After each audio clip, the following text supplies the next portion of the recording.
everybody, welcome back to Arbitrary 20. Today we're going to be looking at the Player's Handbook Playtest 7 UA. For this video we're going to be looking specifically at the fighter class. So yeah, we'll go ahead and get started. First change, that being to fighting style. They pretty much gave it martial versatility from Tasha's, but a little bit better. You can change the fighting style you have whenever you gain a level in fighter, which is pretty nice, especially for new players. If they want to test a few different fighting styles out, they can do that relatively easily, and then by level 5 you get your extra attack. You probably know what fighting style you want. I think going with what they've been wanting to do for 1D&D, trying to make things simpler, or maybe not so much simpler, just more catered towards beginners.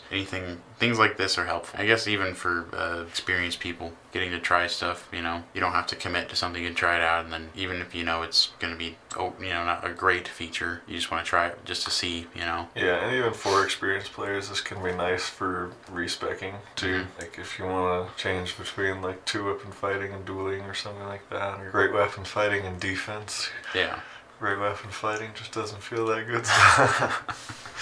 Yeah, that's definitely been something that I've seen with the fighting styles. Like once you pick them, you're kind of locked into that, and this feels nice being able to have your identity completely chosen right off the bat. And then next change is that second wind now also restores 1 expended use on a short rest. So now it's buffed compared to the 5e version. Before it was could go either way because it was a certain number of uses per long rest, so just depended on how many short rests you got. But now you get 1 back every short rest, so you have more second wins overall. I like it a lot. They give you 1 extra weapon mastery, now maxed out at 6 instead of 5. Personally, I don't think that's really a huge difference. I feel like most builds focus on 1 to 2 weapons, and then maybe you have a third one for like range if you're melee, and then melee if you're mainly a ranged build. So I don't feel like you'd ever need more than 3 to 4, especially being able to switch them out on long rest, but yeah, it seems like an unnecessary amount, but I guess having options, maybe some people just have a fantasy character they want to build where they like that scene from Hot Fuzz, if people have seen that, where, he walks out and he's got all the guns and swords and stuff all hanging off of him, like Slayer from Doom. Yeah. Action Surge now allows any action except the magic action, and it once again improves at level 17. This is, we could tell this is what they were going for in the last playtest, but now they're just, instead of restricting what actions you can do, they're just limiting the 1 action that was the problem. Yeah. So, it's fair. You shouldn't be taking 2 levels of fighter to cast 2 spells in a turn. Yeah, no, it's something that needed to be done. Yeah, and then we have a new feature, Tactical Mind at level 2, which allows the fighter to use their second wind out of combat to add to an ability check, which is really nice in times where you don't need as much healing, but you want to buff your ability checks.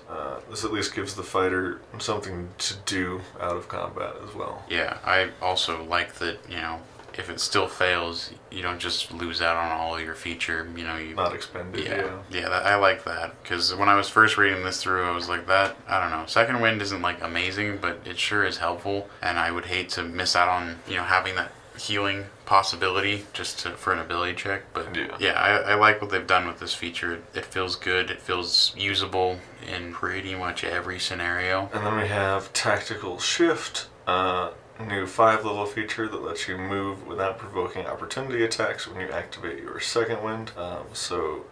Really nice feature. Lets you pretty much disengage free. This will be really nice for ranged fighters getting out of melee when they're stuck there, and you get some healing while you're at it too. Yeah, I like this. Once again, giving your fighter more options is amazing. So yeah. And then on to level 9, Master of Armaments replaces Weapon Expert and Weapon Adept. Much cooler name, I think. This new feature lets you change the mastery properties on all of your mastery weapons. Which, again, like I talked about at the beginning, I feel like you're only focusing on a few weapons anyway, so maybe swapping 1 or 2 out would be cool. But I honestly liked the ability that they got to be able to have 2 mastery properties on 1 weapon. And I think they should just let them be able to apply 2 masteries at once. Once you're getting into tier 3 play, that doesn't sound that crazy. Yeah, I'd agree. It's like you said, you need to you're gonna have one or two weapons you're gonna be using most of the time. I don't know. I don't see why not you couldn't stack them. Yeah, you don't. Stack your masteries. You're probably not gonna need to swap 6 mastery properties.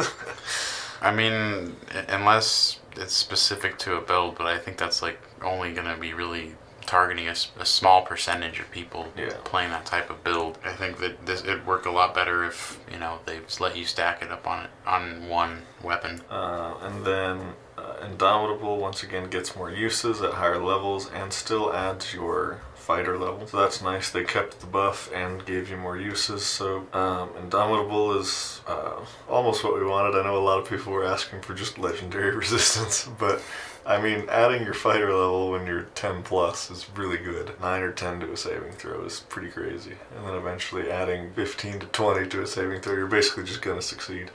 Yeah, certainly. Like, that's on top of whatever you already have. Yeah, so if you fail a con save and you use Indomitable, you're going to be adding like 16 when you, Yeah, imagine failing that. You literally just don't have to, I mean, as long as you just don't re-roll a nat 1, right? Pretty much. I mean, it depends on the DC, but yeah, in a lot of cases it's going to be pretty hard to fail if you're proficient with the saving throw and you use this.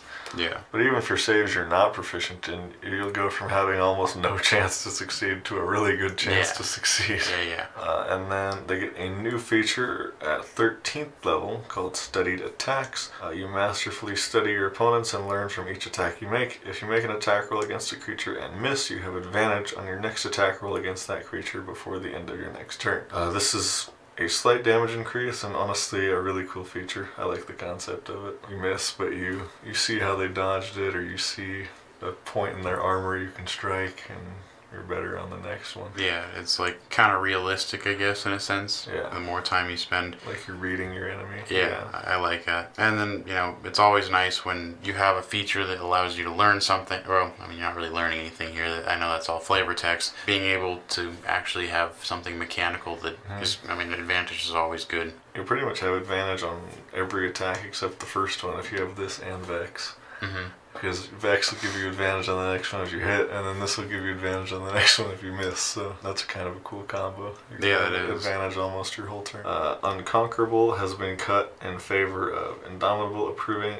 at higher levels. I think that's fine. Indomitable having 3 uses now is really nice. And then 3 extra attacks returns to level 20. I think it was at 18 before because of the Sounds right. epic boons or something like that. Mm-hmm. But yeah, I mean, I think that's fine. That's a decent capstone. More attacks are usually always better. Making 4 attacks every turn. Yeah, 5 if you got a bonus action attack. It's a good capstone. I'm sure we could always say that it could be better, but I mean, how it sits, that doesn't feel that bad. I mean, because unless you're doing some crazy other things in other classes, I don't think you can get that many attacks per turn. Not consistently every turn. Yeah, so I mean, there's stuff that adds like single attacks here and there. Then we have some updates to the Battlemaster and a lot of updates to the maneuvers. Student of War now gives you proficiency in a skill, so a little bit better ribbon feature. Know Your Enemy now allows you to know a creature's damage resistances, immunities, and vulnerabilities as a bonus action. Sounds like a pretty big buff. I think you had to like study them for at least a minute before. Mm-hmm. So as a bonus action, you can discern certain strengths and weaknesses of a creature you can see within 30 feet of you. You know whether the creature has any damage immunities, resistances, or vulnerabilities, and if the creature has any, you know what they are. Do that once per long rest, or you can spend a superiority die to do it again. That's really nice, actually, I think. Certainly feels better than having to study for a minute or whatever it was. Yeah. Way more useful. Yeah, this is going to come up a lot more often now, and a lot of that information is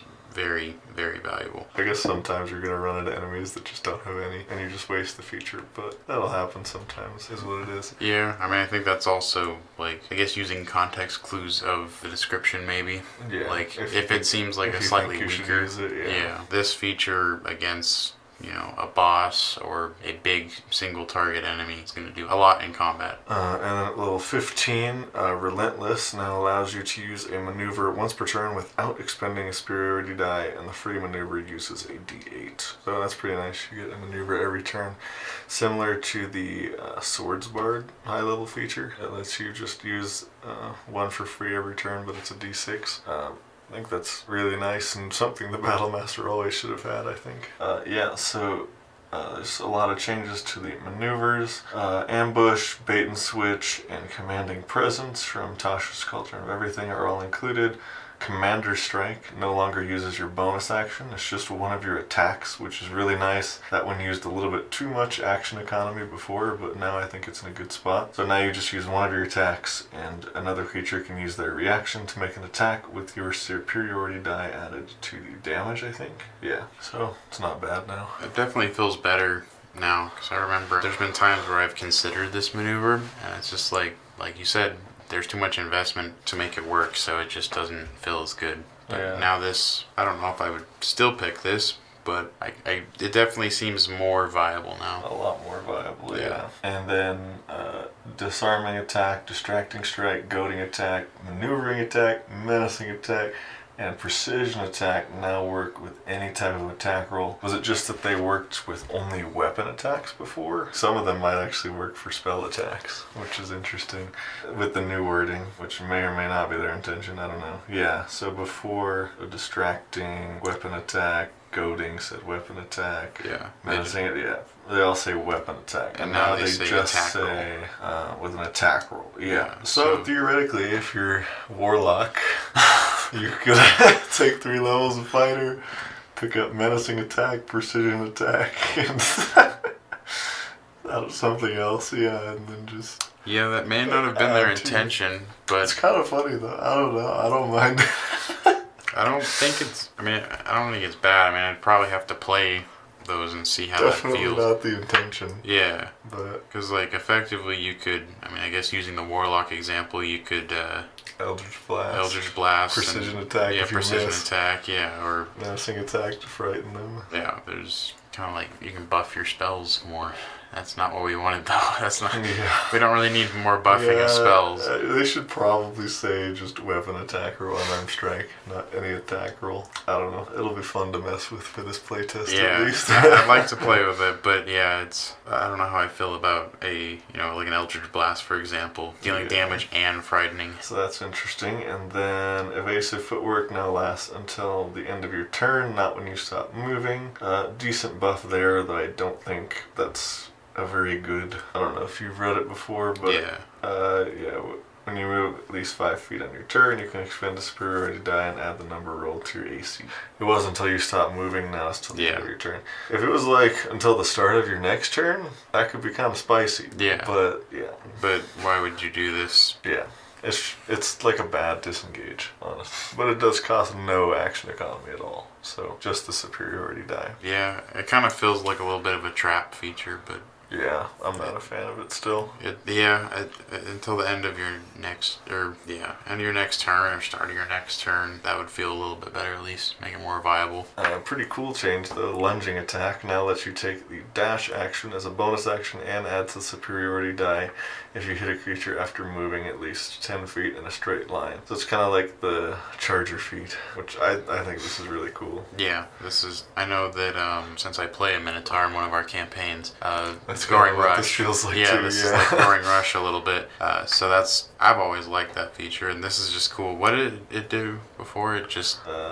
lunging attack. When you make a melee weapon attack on your turn, you can expend 1 superiority die to increase your reach for that attack by 5 feet, and you add the superiority die to the attack's damage roll. So completely different, and the new one is way better. Yeah. This one, I like this one a lot better. And then parry now allows you to add your strength or dexterity modifier to damage reduction.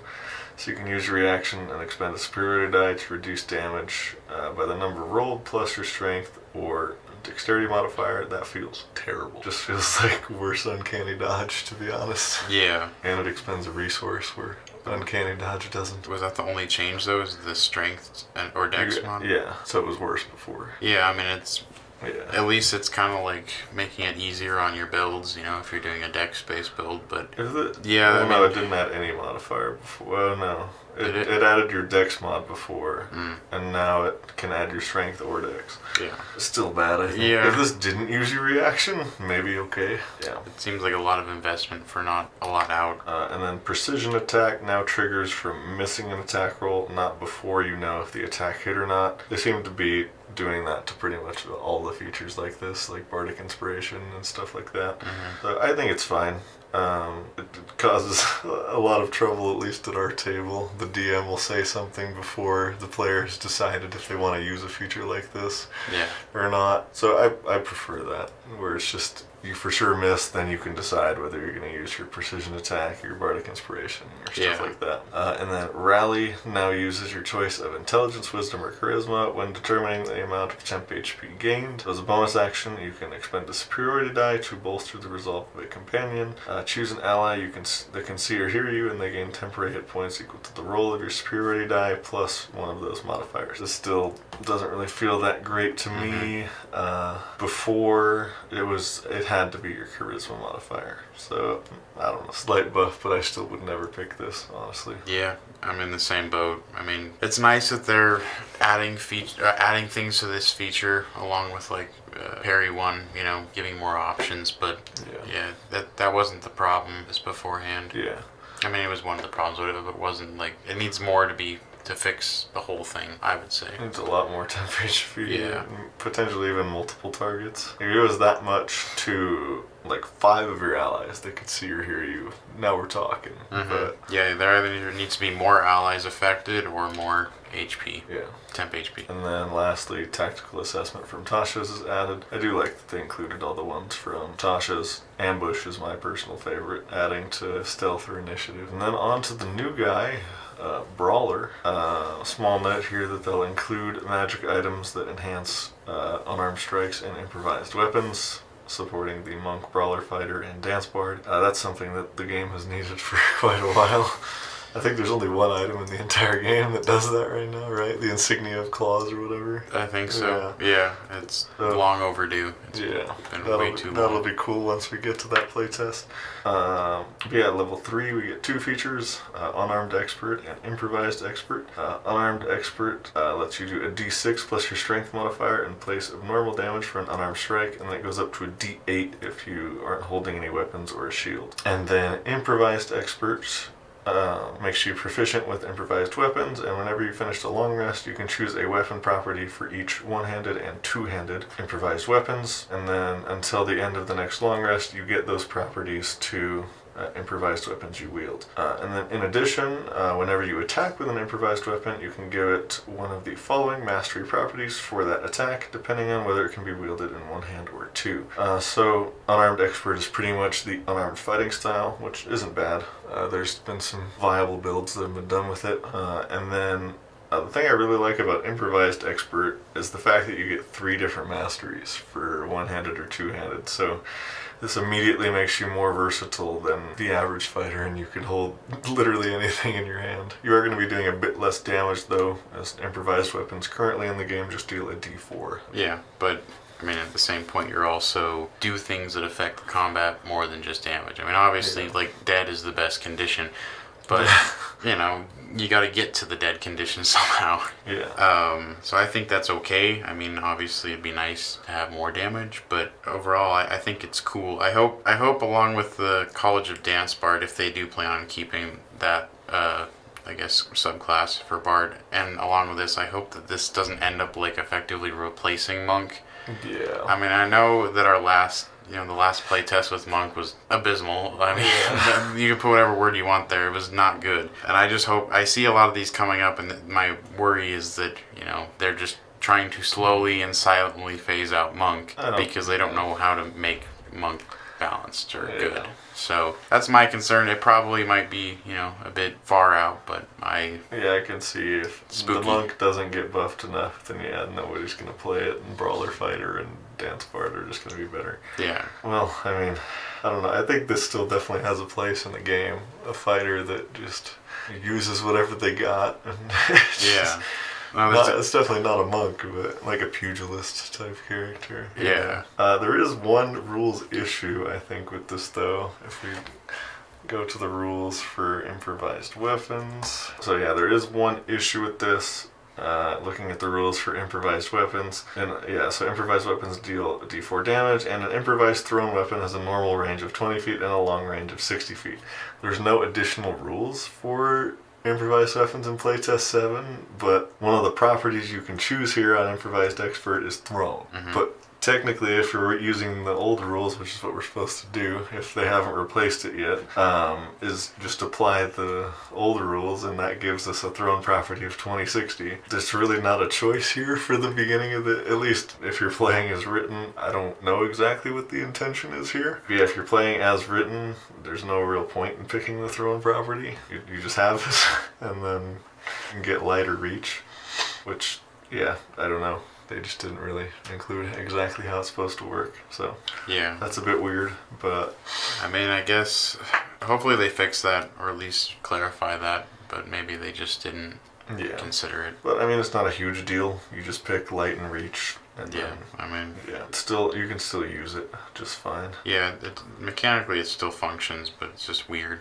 like you said. Yeah, and then at level 7 you get Grappling Expert. You can make an unarmed strike as a bonus action, and you must choose Grapple or Shove, and then at the start of each of your turns you can deal a d6 bludgeoning damage to a creature grappled by you. So that's kind of cool. Grapple or Shove as a bonus action, then you get bonus damage. I still think Shove is probably going to be better in a lot of cases, at least until you get to level 10. But then you get advantage on a creature grappled by you. And at level 15 we get Improvised Specialist. You can now add your proficiency bonus to the damage roll with improvised weapons, and your two-handed improvised weapon damage die becomes a d12. In addition, whenever you attack with an improvised weapon, you can use 2 mastery properties from Improvised Expert instead of 1. So just the Brawler gets to apply to it once, and not every fighter.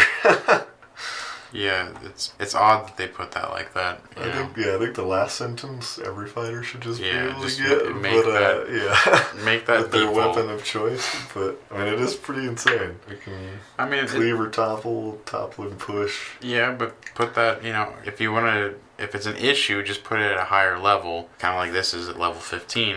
But yeah, I totally agree. Like if they put this here, why wouldn't they just put it on default fighter? It doesn't change anything. I would say, I mean, it definitely makes the Brawler a little bit better than the others, just simply because you get to have that option of 2. But I don't think it's going to cause an issue if you put that as default fighter. I think that last part should be default fighter, and then maybe throw something else in there. But that's a decent damage increase. Proficiency bonus, and the two-handed one becomes a d12. It's a good feature. It's definitely something that's worth going to, especially, if you're committed to this style of build. Yeah. And then lastly, we have Unarmed Specialist. Your unarmed strikes go to a d8, and then if you're not holding anything, it goes to a d10, which is not bad. I think the Monk ends up being a d12 at that level, but Monk also doesn't have 4 attacks, so you're still sitting at a lot better spot than the Monk. Yeah, this is Monk but better, and you can also pick up a chair and fight with it if you want to. See, I mean, Monk but better is what I'm scared of. Yeah. But it's cool though. I really like this archetype. This whole archetype is nice. It feels, to me, like I said earlier, feels way too much like Monk, and there should be a little bit more class identity. I mean, I feel like if the Monk was good, then both of these would have their place, but yeah. True, but I mean, I guess we'll see what happens with the last playtest, but that's not what this video is about. And then Champion, just a few small changes. This is the one that showed up in Playtest 5. Remarkable Athlete replaces Adaptable Victor and moves to level 3, and now grants advantage on initiative rolls and strength athletics checks, in addition to increasing your long jump distance. Nice small buff there. I think that was more just wording clarification was what he said in the video. Like, it didn't directly say it added to initiative rolls, but it does. So good change there. And then Heroic Warrior now gives you heroic advantage, which is what we know now is inspiration at the start of each of your turns in combat. So just a once per turn advantage whenever you want. Really nice, especially with that expanded crit range. Yeah. This, as we were talking earlier, it's still, I don't want to say boring, it's basic. Yeah. It's still basic fighter, but it's, they've done things to make it, a little more interesting, spice it up a bit. So I like that. Yeah, I think they're getting the power at about the right spot. But this is definitely still like the beginner-friendly subclass, which is okay. The game needs to have something like this. Overall, I think It's good. And then lastly, we have who I think is the winner, the Eldritch Knight, the winner of fighter subclasses. Spellcasting contains no School of Magic restrictions after level 3, so similar change to the Arcane Trickster, and they can change one cantrip when gaining a level, and the fighter can now use an Arcane Focus. So all nice changes to spellcasting there, still the same progression, ending off at 4th level. And then War Magic now allows you to replace one of your attacks with the casting of a cantrip, allowing the Eldritch Knight to weave magic into their attacks. They pretty much get the Bladesinger extra attack. Just like with Bladesinger, the obvious combination here is Booming Blade and Green Flame Blade, just to get a better attack. I'm happy to see that. I mean, I guess it does the same thing, like you said, as the extra attack from Bladesinger. But it's even better in this case once you get to level 11, because you have 3 attacks, and one of them is replaced with a Blade Cantrip. And then if you make it to level 20, then 4 attacks, and one of them is replaced with a Blade Cantrip. So why did they change it from, did they say why they changed it from the bonus action when you cast a spell? It was a cantrip, I can't remember. They didn't say why, but it was when you cast a cantrip, you can make an attack as a bonus action. This is definitely better, though. For sure. Yeah, no, I'm not disagreeing with that. No, this is... I didn't say why, but... It's just interesting, but... I really like it, honestly. Yes, a good buff for sure. And then, like you said, getting extra attacks allows you to stay in this class An Eldritch Knight would feel pretty nice to play, I think. And then Improved War Magic, similar change, now allows you to replace 2 of your attacks with the casting of a level 1 or 2 spell, allowing the Eldritch Knight to further weave magic into their attacks. But, interesting thing here, it says level 1 or 2 spell in the design note here. But, if you go down to the feature, this is what it says. When you take the attack action on your turn, you can replace 2 of the attacks with the casting of one of your wizard spells that has a casting time of an action. Nowhere in that feature does it say level 1 or 2. They done messed up. Yeah, I don't know what it is there, but honestly I don't think it's that broken if you can replace 2 of your attacks with a fireball at 18th level. Yeah. Though it may not have been their intention, I think this feature is fine. Yeah, I think that's fine. You know, even then, you know, being able to cast any of your wizard spells, you know, and by replacing 2 attacks on your turn, you probably wouldn't do that very often because you don't have access to a lot of spell slots, and you only get those back on a long rest. So, I mean, certain times may call for that need, but... Yeah, the majority of the time you'll still just be doing the cantrips. Yeah, it's similar to, like, you know, a paladin. You know, you're not going to Divine Smite every single time on every single attack. You know, that's just not... At least you shouldn't, yeah. Well, that's true. You'll run out pretty fast. You can, but you shouldn't. You'll just run out of stuff really quickly. That's what I'm saying here is, you know, same exact thing. Yeah. I think they should just keep it how it's worded here. I don't think they need to limit it to 1 or 2 spells. Feature sounds pretty terrible, honestly, if it's only level 1 or 2 spells. Yeah, at 18th level. There's a couple good 2nd level spells, like a combination people immediately thought of were, I saw in the comments of their video, you could hold person as 2 attacks and then just action surge and go to town. Yeah. Which isn't bad, but I mean, I definitely think there's a lot more potential with 3rd, and then at 19th level you get 4th level spells there. Yeah, I think, just leave it as it is. You don't need to put the level restriction. I would agree with that, yeah. Looks like that's all there is for Fighter. If you'd like to check out our last video where we talked about the Barbarian, you can find that right here. Either way, thank you guys for watching. Hope you have an awesome rest of your day, and we'll see you in the next one.